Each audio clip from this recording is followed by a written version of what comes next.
এখন কিন্তু চলচ্চিত্রের গল্পটা এবং ধারাটা চেঞ্জ হয়ে গেছে।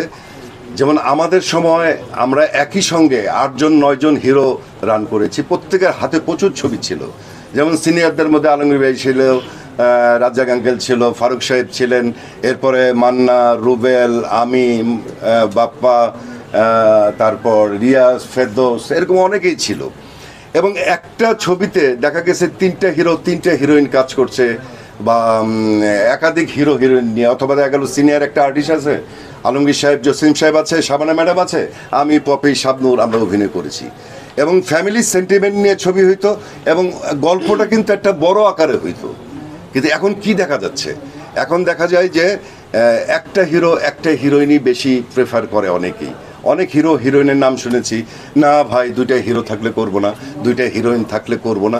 তাতে কি হয়েছে, গল্পগুলো কিন্তু একই রকম হয়ে গেছে, চেঞ্জ হয় নাই কোনো। দেখা গেল যে ওই একটু রোমান্টিক ওয়েতে হয়েছে, বা একটা নর্মাল সিঙ্গেল অ্যাকশন ছবি হয়েছে। তা আসলে কম্পিটিশনও দরকার আছে। যখন নাকি আমি আর মান্না একটা ছবি করতাম একসঙ্গে, তখন আমাদের মধ্যে কম্পিটিশন থাকে, কে কার চাইতে ভালো অভিনয় করতে পারে। এখন এই জিনিসগুলো দরকার, গল্পগুলো চেঞ্জ করতে হবে, কারণ এই সব ছবি কিন্তু হবে না, তুফানও হবে না, সব ছবি কিন্তু এইরকম হিট করবে না, অত গল্প চেঞ্জ করতে হবে। ভাইয়া, এই যে আপনি বলছেন যে একটা সিনেমাতে একাধিক নায়ক নায়িকা থাকে না, এটার জন্য শাকিব খানকে অনেকে দোষী মনে করে, কি বলবেন? এটা কি সাকিবের দায়িত্ব বলেন? একজন অভিনেতার দায়িত্ব না তো কয়টা হিরো থাকবে, কয়টা হিরোইন থাকবে। এটা নির্ভর করে প্রযোজক এবং পরিচালকের উপরে, কি উনি কি ছবি বানাবে তার উপর নির্ভর করে। আচ্ছা, এবার একটু নায়িকাদের প্রশ্ন করেন, শুধু আমাকে প্রশ্ন করছেন, বলেন। হ্যাঁ,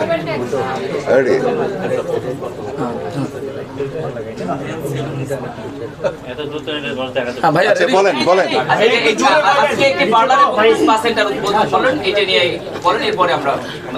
মানে কোনো প্রশ্ন থাকলে আপনারা বলেন, আমাদের কথা তো গেটে কাটার সময় আমি বলে ঢুকছি, এখন আপনাদের কোনো প্রশ্ন থাকলে বলতে পারেন।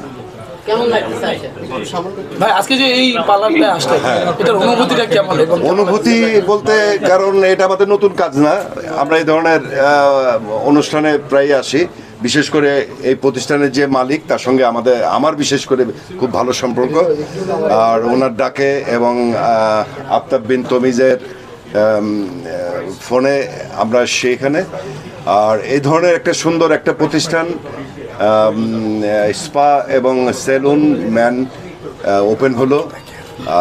আমরা আশা করব যে এই সেলুন অ্যান্ড স্পা ক্যাপিটাল, এটা যেন আরও সুন্দর এবং ভবিষ্যতে ওমেনটাও চালু হয়, এবং এর সুন্দর ভবিষ্যৎ আমরা কামনা করছি।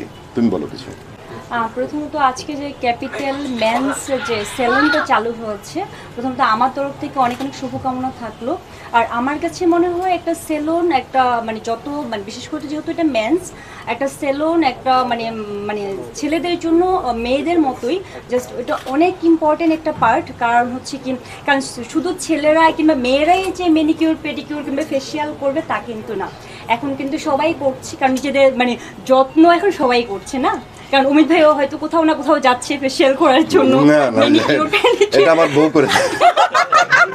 যাই হোক, অমিত ভাই তার মানে বাসায় হোম সার্ভিস নিচ্ছে। স্পাও কি স্পা? আচ্ছা, তার না কিছু বলুক। Good evening everyone. আজকে সবসময় নতুন কিছুর সাথে যুক্ত হতে পারলে সবারই ভালো লাগে। এইটা ওপেনিং আমাদের রেগুলার একটা কাজ, part of life, part of work. নতুন একটা সেলুনের সাথে আজকে যুক্ত হলাম, যদিও এটা men salon and spa capital. আমরা চাই যে সামনে যেন ওমেন্সটাও চালু হোক এবং আমরা সেখান থেকে সার্ভিস নিতে পারি, because self care and skin care সবার জন্য ইম্পর্টেন্ট। এটা ছেলে বা মেয়ে এটা কোনো ম্যান্ডেটরি না। একটা ইয়ে ছিল আগে যে শুধু মেয়েরাই পার্লারে যায় বা সেলুনে যায়, বাট ছেলেদের জন্য সেম সব কিছুই দরকার।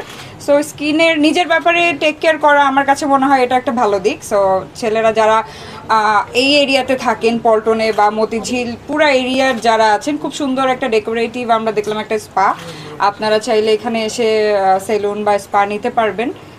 ক্যাপিটালের জন্য অনেক অনেক শুভকামনা, এবং সামনে খুব শীঘ্রই আমরা ফিমেলটাও আমরা ওপেনিং করতে আসবো। অবশ্যই। আর শুধু এই আশেপাশে না, কারণ এটা যখন নাকি একটা সারা ঢাকা শহরে, শুধু ঢাকা শহর না সারা বাংলাদেশে যখন নাকি এর নামটা নাম হয়ে ছড়িয়ে যাবে। পড়বে, তখন দেখা গেল যে ঢাকার বাইরে থেকে এসেও এখানে হ্যাঁ, এবং এইটারও অনেক ব্রাঞ্চেস যেন সব জায়গায় শুরু হয়, সেই শুভকামনা এবং আমাদের আমরা পক্ষ থেকে থাকবে। আশা করব যে এটা ক্যাপিটাল সেলুন অ্যান্ড স্পা এটা শুধু ঢাকায় সীমাবদ্ধ না, সারা বাংলাদেশে মানে ব্রাঞ্চ শাখা যেন ব্রাঞ্চ যেন চালু হয়। চালু হয়।